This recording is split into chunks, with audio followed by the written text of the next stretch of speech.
Многу ми е драго што ќе поставам прашање како стара правничка до македонските млади правници. Редовно ги следам вашите мислења, вашиот линк и сега го консултирав и моите прашања ќе бидат и малку во сферата на правото. Имено, денеска е 3 февруари. Овој закон не важи, значи, веќе од 20 јуни 2022 година. А ние имаме расправа за закон што не важи. Првото прашање, правничко, и за тие што го пишувале законот, и за вас, и за мене. Како може во закон да внесете одредба дека барањата за пополнување на прашалникот може да се остваруваат до определен датум?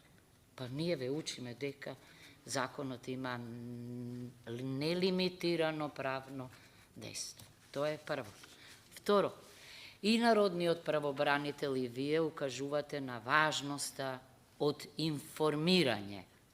Како може тогаш во законот, во преодни и завршни одредби да пишува член 20, овој закон влегува во сила 8-миот ден од денот на објавувањето во службен весник, па под него завршна одредба дека овој закон влегува во сила со денот на објавувањето, па 21 кога се менува, овој закон влегува во сила со денот на објавувањето. Па кога се работи за еден закон, објавувањето, односно вакацио легис е исто. Зошто е вакацио легис важен во овој случај?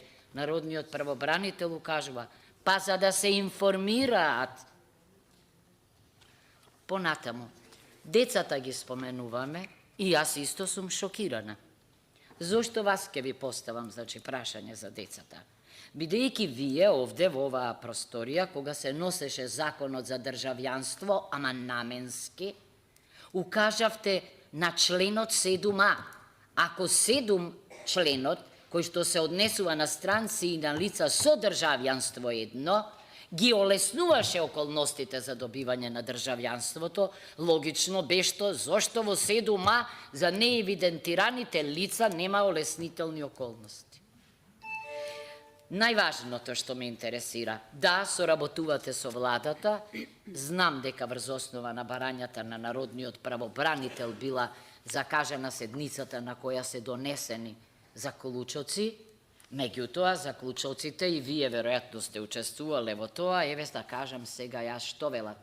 Се задолжува Министерството за внатрешни работи да подготви измена на законот за матичен број. Значи системски пристап.